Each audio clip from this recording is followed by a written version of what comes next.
महंत रामगिरी महाराजांच्या समर्थनासाठी आणि बांगलादेशमध्ये जे आपल्या हिंदूंवर अत्याचार सुरू आहे त्याचा निषेध नोंदवण्यासाठी ही रॅली आपण काढलेली आहे। सुरुवातीला जो माझ्या सूत्रसंचालन करणारा मित्र आहे त्याने असं बोलला की महंत रामगिरी महाराजांच्या एका वक्तव्यामुळे राज्यात आणि देशात खळबळ माजली। आता मला एक कळलं नाही की आमचे महंत रामगिरी महाराज नेमकं काय चुकीचं बोलले हे मला आजपर्यंत कळलेलं नाही।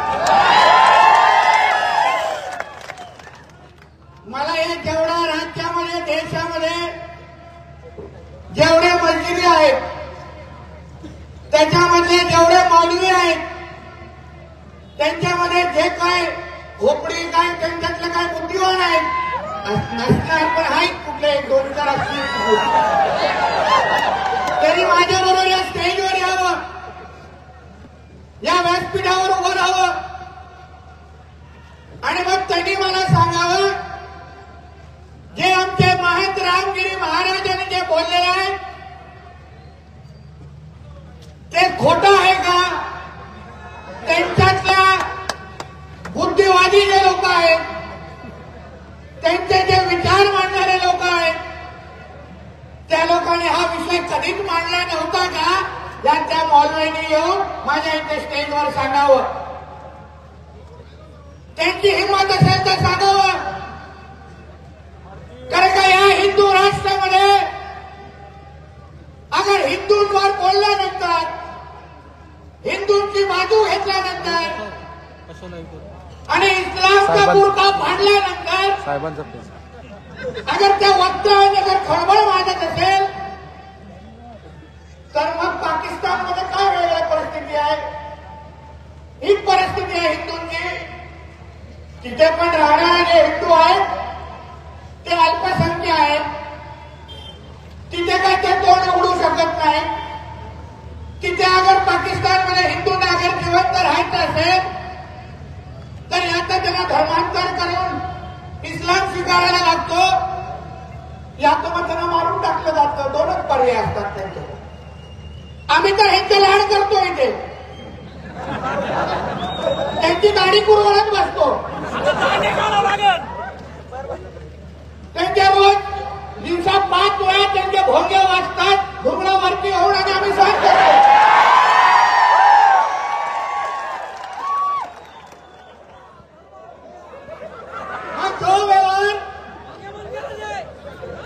जी वर्तवणूक पाकिस्तान मधल्या हिंदूंबरोबर अगर तिकडचा मुसलमान समाज करत असेल तर मग इकडच्या असलेल्या हे जे काही जिहादी आहेत त्यांना आम्ही इथे त्यांचे लाड का करावेत त्यांना डोक्यावर का उचलून ठेवावं हा प्रश्न मला आजच्या निमित्ताने विचारायचा आहे। हे जरा गप्प बसा रे जरा थोडं सहन करा ते काय सगळं सहन करताय। मला आता थोडा पाऊस आहे पण मुद्दामून मला एक व्हिडिओ तुम्हाला इकडून ऐकवायचा आहे।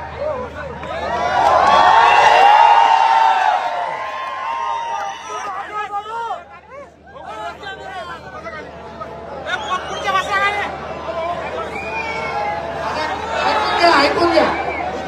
आता आपले महान रामगिरी महाराज हे जे बोलले तेच त्यांच्या अन्य लोक कसं बोलले हे ऐका।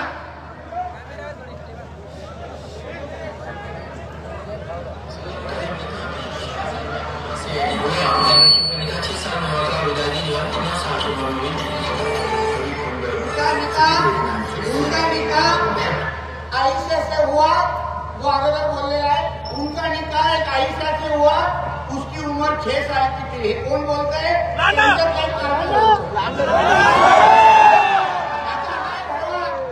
जाकीर नाईक हा बघा काय बोलतोय।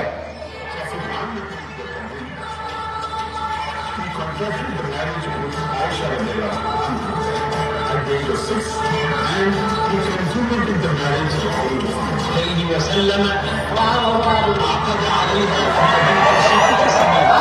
आपण तेच बोलतोय जे आमच्या महंतांनी बोललेलं आहे.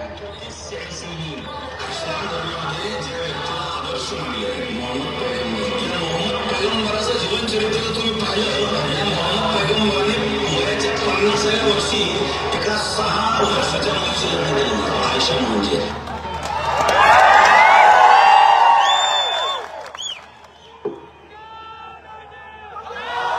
आता काय वेगळं बोलले, मग कशाला धमक्या द्यायच्या?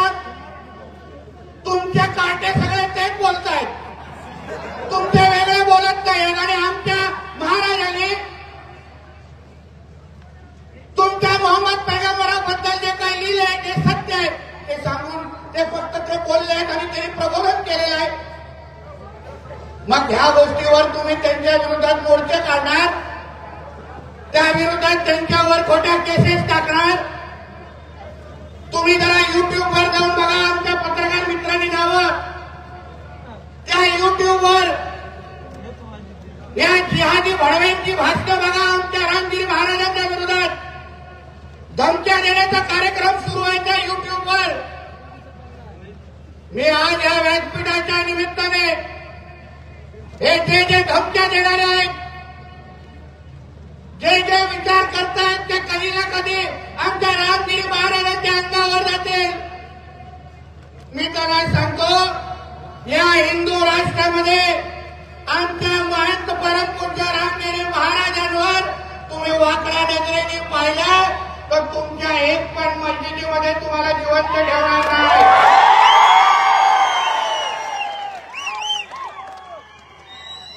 आम्हाला तुमचे सगळे पत्ते माहिती आहेत. तुम्ही काय आमच्याकडून पळू शकणार नाही. तुम्हाला ज्या भाषेमध्ये समजतं त्या हिंदीमध्ये सांगतो. अगर हमारे रामगिरी महाराज के ऊपर उनका बाल भी बांका हुआ तो तुम सबको चुन चुन के मारेंगे.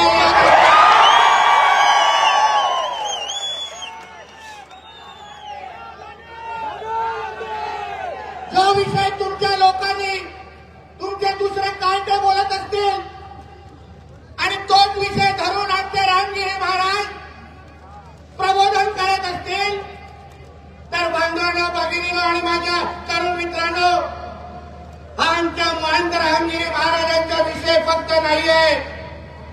त्याला हिंदू समाजाला डिवचायचंय, त्याला हिंदू समाजाला आव्हान द्यायचंय. त्याला भारतामध्ये अशी परिस्थिती घडवायची की तुम्ही कोणी असाल, तुम्ही कितीही संख्येने असाल, तुम्ही आमच्या मनाविरुद्ध इथे वागलात तर आम्ही तुम्हाला जिवंत ठेवणार नाही. हा संदेश ते लोक द्यायला प्रयत्न करतायत, हा संदेश द्यायला प्रयत्न करतायत. आता जसं आमच्या साहेबांनी सांगितलं, आमच्या रामगिरी महाराजांचा कुठलाही कार्यक्रम असेल तर त्यांना सुखरूप घरी पोहोचवलं पाहिजे. मी तर बोलतो काही गरज नाही, काय गरज. आमच्या हिंदू राष्ट्रामध्ये आमचे कुठलेही महंत हे मोकळीत फिरणार, त्यांना नाही पोलिसांची संरक्षणाची गरज नाही. कारण आमच्या या हिंदू राष्ट्रामधला हिंदू जागृत आहे. या जिहाद्यांना कळून दे, चुकून अगर आमच्या रामगिरी महाराजांवर कोणीही चालून आला तर त्याची अशी अवस्था करू की त्याचे आब्बा आणि आम्ही पण त्याला ओळखतो. उगाच आमच्या नादी लागायचं नाही, उगाच आमच्या नादी लागायचं नाही. हे आमचं हिंदू राष्ट्र आहे, इथे हिंदूंची सगळ्या गोष्टी चालणार. हे सर्व धर्म समभाव ते जे भेकड आहे ना, हे आम्हाला पण सांगू नका. आम्ही सर्व धर्म समभाव मानत नाही.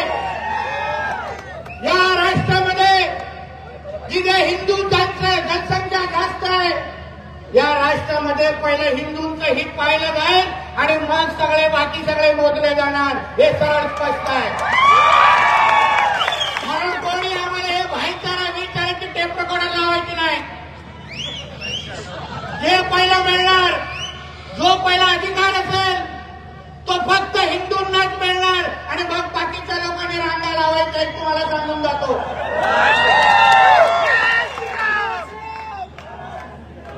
बांधवांना ज्यांच्या विरुद्ध आपण लढतोय, आमच्या अगोदरच्या महाराजांनी जे सांगितलं, त्यांच्या ज्या इस्लाममध्ये ज्या लिहिल्या आहेत त्या गोष्टी तुम्ही समजल्या पाहिजेत. ह्याला आपली जनसंख्या कमी करायची आहे, ह्याला माहिती आहे.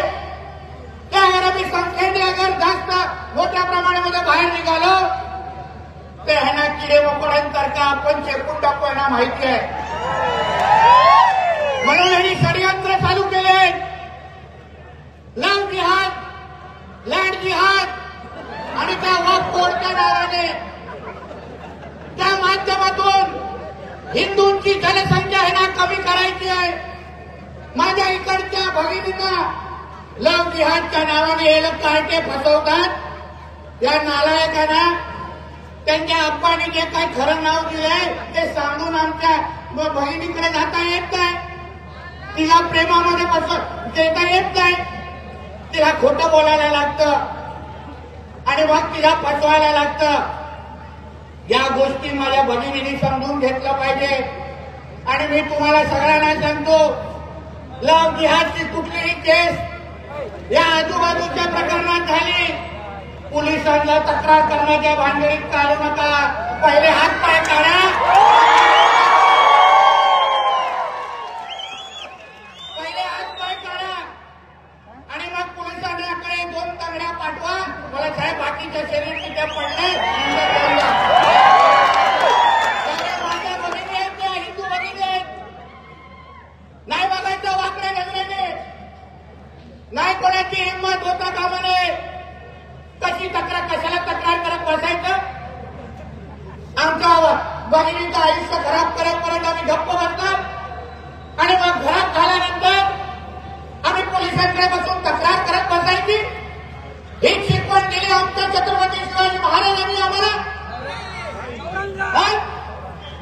त्याने स्वराज्यावर येणाऱ्या प्रत्येक आक्रमणाला ज्या पद्धतीने अंगावर घेतला, मग त्यांनी समोरच्या शत्रूची संख्या बघितली नाही.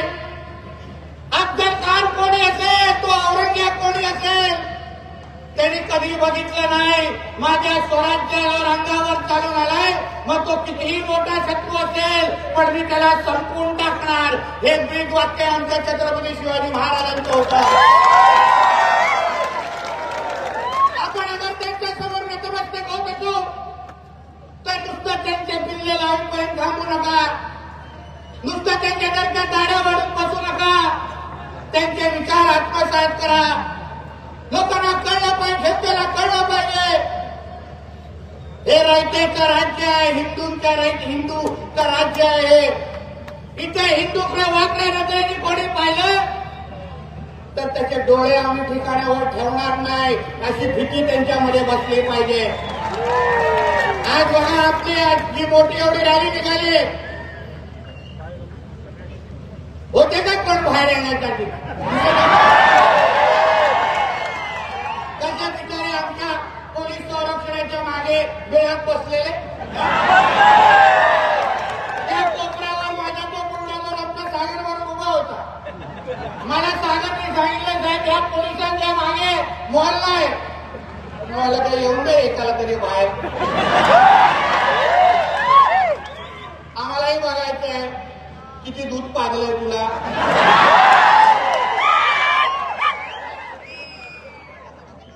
म्हणून ह्या पद्धतीने हिंदू समाज म्हणून, हिंदू धर्म म्हणून आपण आपल्या पद्धतीने ताकदीने वागलं पाहिजे. कशाला गरज आहे आमच्या रामगिरी महाराजांच्या संरक्षणाची? आम्ही बसलो आहे सगळे हिंदू राष्ट्र म्हणून इथे. कोणी त्यांच्याकडे वाकड्या नजरेने पाहू शकणार नाही, एवढा धाक माझ्या या हिंदू समाजाच्या इथे आहे.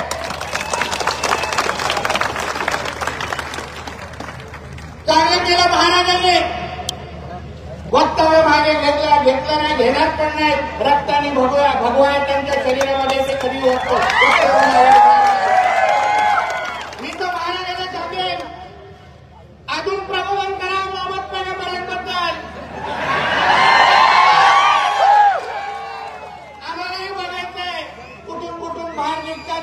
परत जातात.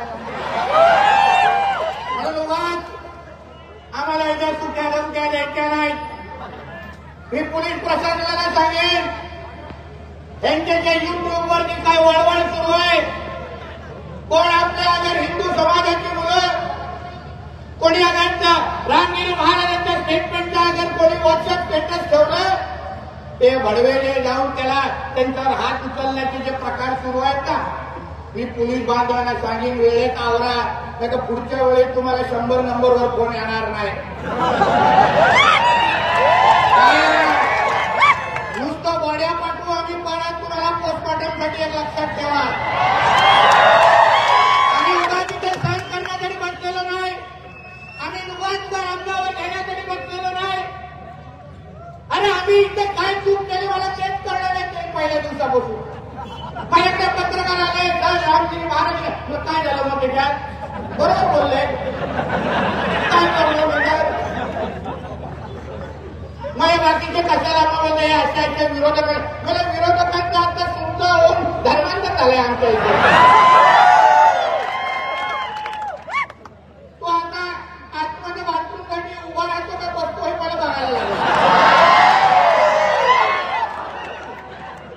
मग त्यांचा तो विषयच सोड रे, जे आहे तुमच्यावर विचार मला जरा काय करायचं.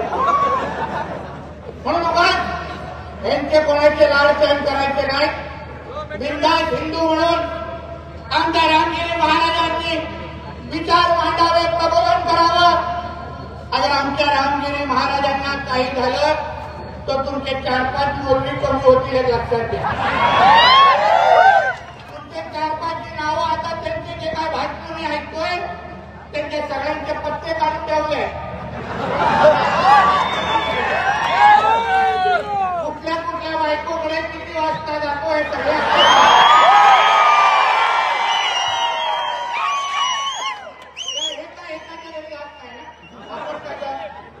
एकच पत्ता कसं इमान धावपत्ते. म्हणून ह्या विषय तुम्ही समजून घ्या. पहिला हे वातावरण निर्मिती केलं जात आहे. अरे पाकिस्तानमध्ये आहोत का आपण, हे आपल्या इकडे कोण हिंदूची बाजू घेते, इस्लामबद्दल कोणी सत्य सांगितलं तर त्याला एवढं घाबरण्याची गरज आहे. बिनधास्त केलं पाहिजे, बिनधास्त वावरलं पाहिजे. कोणीही काही घाबर नाही. हे जे काही खोटे केसेस टाकणारे लोक असतात, मी तो बोलतो जो केस टाकायला जाईल ना, जरा पोलीस स्टेशनच्या बाहेर जाऊन उभं राहा. कधीतरी तो रिपोर्ट घेऊन बाहेर येईल ना, टाकायला आपण जाऊ आतमध्ये. काय आपल्या हाताने जरा 302 झालं, जरा केस घेऊन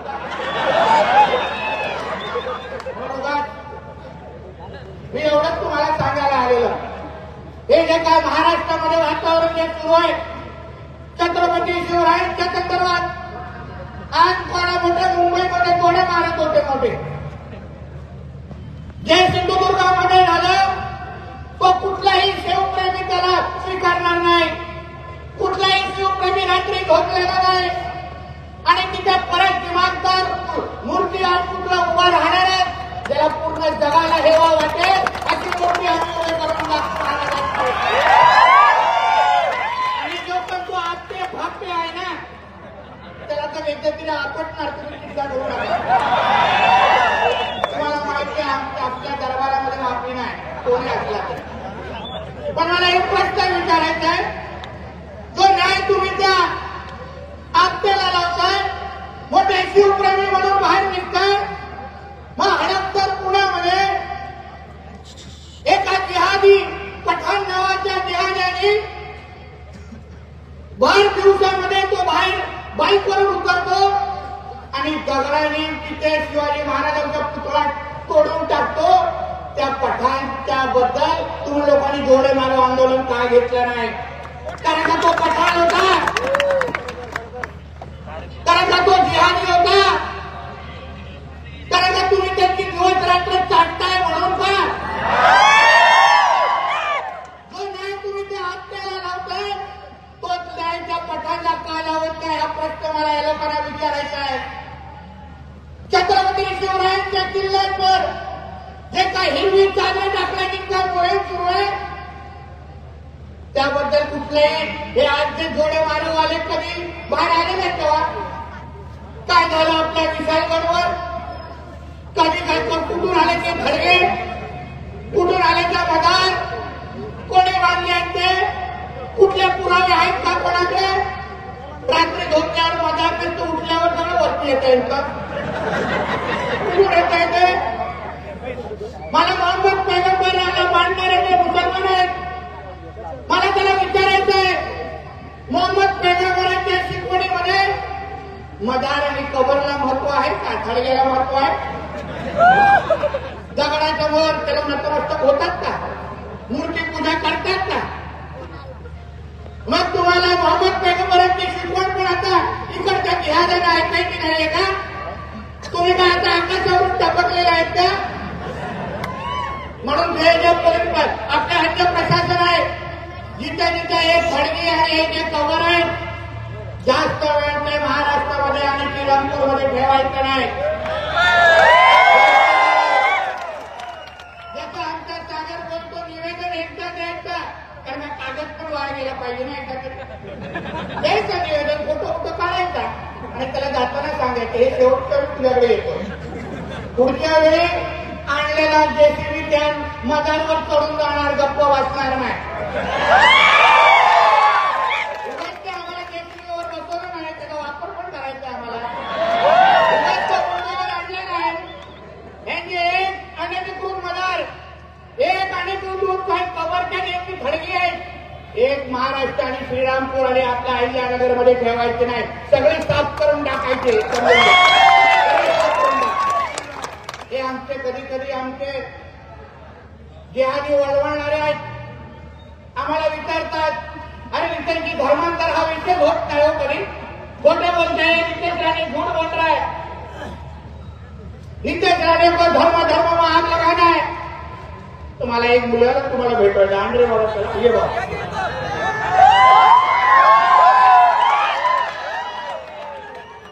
या मुलगा आहे, माझ्या पत्रकार मित्रांनी आवर्जून बघावं. या विचारायला या किती वय तुला? 13. या 13 वर्षाच्या माझ्या तरुणाला ह्याच्या धर्मांतर करायचा प्रयत्न केला आहे. विचार करा, ह्याला आजांपासून सगळ्या गोष्टी शिकवत होता. हिंदू धर्माच्या बद्दल सगळ्या चुकीच्या गोष्टी सांगायच्या, इस्लाम किती महत्वाचा आहे हे या लहान मुलाला ह्या वयामध्ये शिकवण्याचा पाप हे जिहादी करतायत. आम्ही कशाला गप्प बसायचं? कशाला सोडायचं ह्या लोकांना? आमच्या असे लहान लहान मुलांना अगर तुम्हाला आमच्या हिंदू धर्माला ह्या निमित्ताने अगर संपवायचं असेल तर तुम्हाला पण एक जागी आम्ही ठेवणार नाही, हे त्या इकडच्या मस्जिदीच्या बसलेल्या लोकांनी समजून घ्यावं.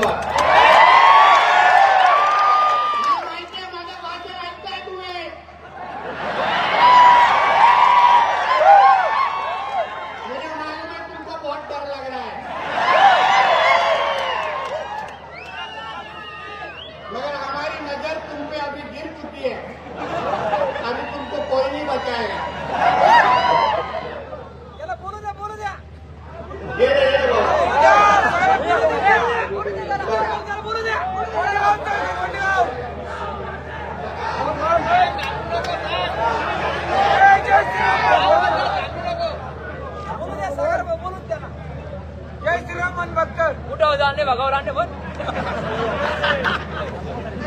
आपल्या 20-20 वर्षाच्या मुलांना गायत्री मंत्र येत नाही. 1-2 वर्षामध्ये या मुलाला काय काय शिकवलं आहे का तोंडाने?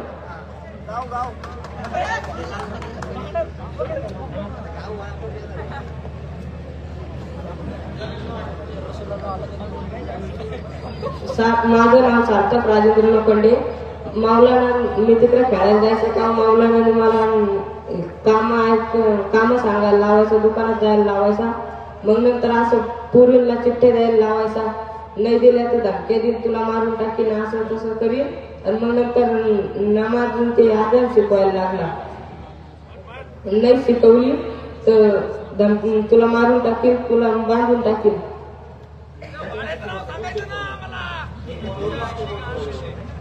अल्लाहू अकबर, अशहदु अन्ना मुहम्मद रसूलुल्लाह, हय्या अलल फलाह, हय्या रसूल, अल्लाहू अकबर. अल्लाह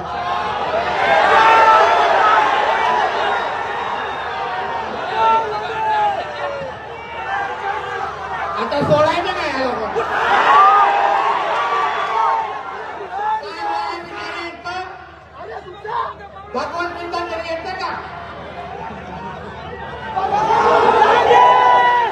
आणि आम्ही बसून आमच्या धर्माला तुम्ही संपवायला प्रयत्न करताय आणि ह्यांची जेव्हा आम्ही आमच्या पद्धतीने जेव्हा ह्यांची तक्रार घेऊन आमच्या पोलीस बांधवांकडे जातो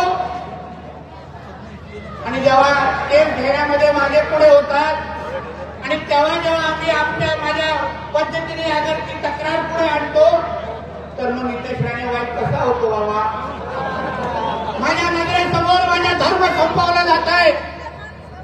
ज्या वयामध्ये हा मुलगा शिकला पाहिजे त्याने हिंदू धर्म देवी देवतांना त्याने प्रार्थना केली पाहिजे त्या वयामध्ये त्याला घाबरून अजान शिकवलं जात आहे. बांधवांनो, हेच युद्धाबद्दल मी तुम्हाला सांगतोय. हे धर्मयुद्ध आहे. आपण ज्यांच्या विरुद्ध लढतोय त्यांच्यासाठी तुम्ही सगळेजण काफीर आहात. त्यांच्यासाठी ते लोक तुम्हाला मोदत नाही. पुस्तक दे. मी मुद्दाम तुम्हाला डॉक्टर बाबासाहेब आंबेडकरांनी स्वतः लिहिलेल्या एका पुस्तकाचे 4 वाक्य दाखवणार आहे. जे काही जय भीम जय भीम करून आमच्या आंबेडकरी समाज आगरकरी समाजाच्या डोक्यामध्ये चुकीचा गैरसमज हे पसरवत आहे. आपण डॉक्टर बाबासाहेब आंबेडकरांना आपलं दैवत मानतो. डॉक्टर बाबासाहेब आंबेडकरांनी आपल्या या देशाला संविधान दिला. त्यांच्यामुळे आज आपण हक्काने आणि अभिमानाने जगू शकतो. असा डॉक्टर बाबासाहेब आंबेडकर यांनी 4 वाक्य जे त्यांच्या गॉड्स ऑफ पाकिस्तान पुस्तकामध्ये जे लिहिलंय ते तुम्हाला वाचून दाखवतो. डॉक्टर बाबासाहेब आंबेडकरांचे लेखन खंड 8 पान क्रमांक 292 खंड 8.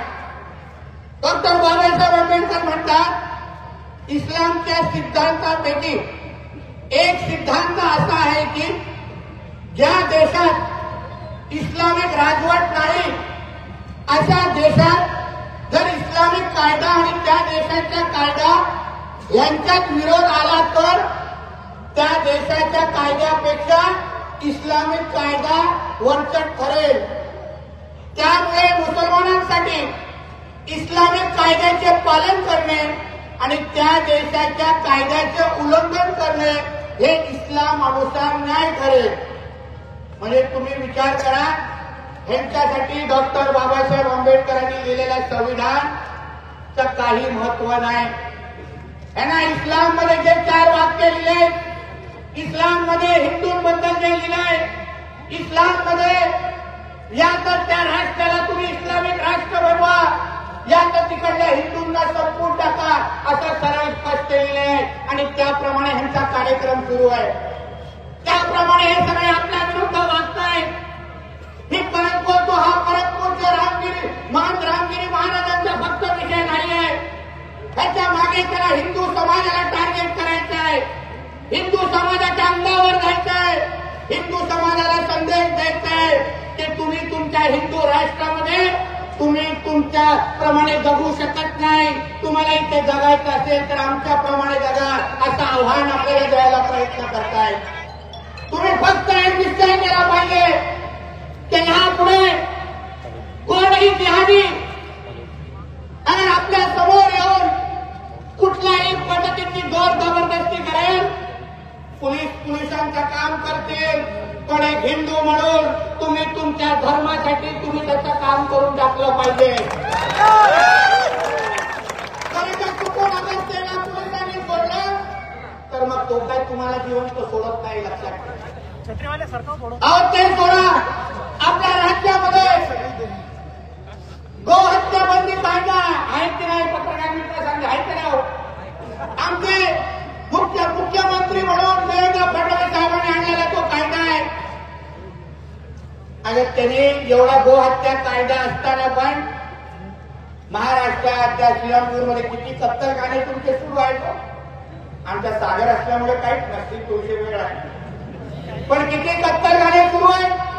गोहत्या होत नाही महाराष्ट्रामध्ये. मग आम्हाला जेव्हा या येणाऱ्या वराह जयंतीसाठी जेव्हा आम्ही पोलीस प्रशासनाकडे परवानगी मागितली तेव्हा लगेच तिकडच्या मदिना नावाचा एक ट्रस्ट आहे या बिहारात, ते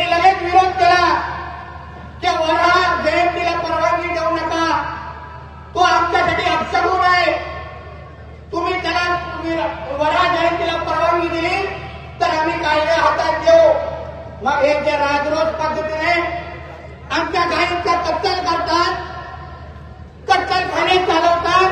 त्या गोष्टी हिंदूंनी सहन करायच्या. पण एक वराह जयंतीच्या निमित्ताने अगर आम्ही वराह जयंती साजरा करत असू तर ह्यांच्या ढोंगणामध्ये एवढी आग लागते. उपस्थित असलेल्या सगळ्या हिंदूंना सांगेन, अगर ह्यांना गायींची कत्तल बंद करायची नसेल तर तुम्ही वराह जयंती जोरात साजरा करायची.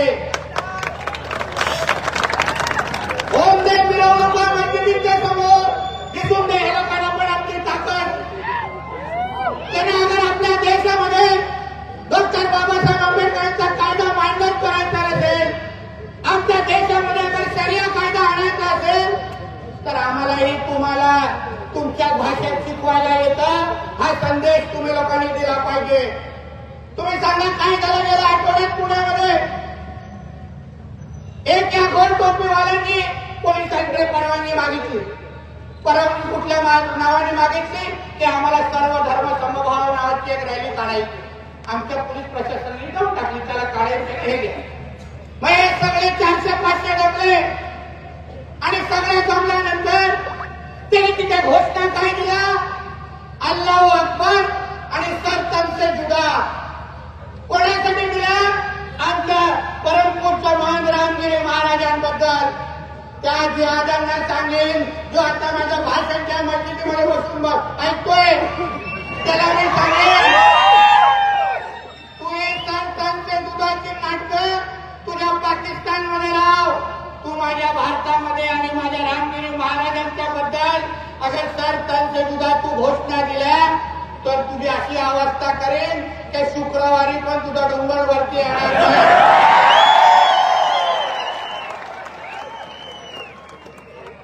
या सरतनचे दुधाची नाटकं आमच्या बाबासाहेब आंबेडकरांच्या संविधान असलेल्या देशामध्ये चालवायचं नाही.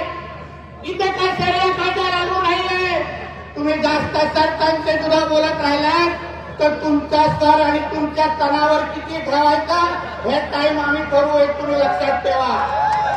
म्हणून यापुढे आपल्याला सगळ्यांना सांगून जातो, महंत रामगिरी महाराजांनी जे बोललेले ते सत्यात बोललेले आहे आणि ते पुढे बोलतच राहणार. त्याच्यामध्ये काय दोन विषय बदलणार नाही. आपल्याला ठरवायचं आहे ते आपल्याला या जिहादांची नाटकं सहन करायची की नाही.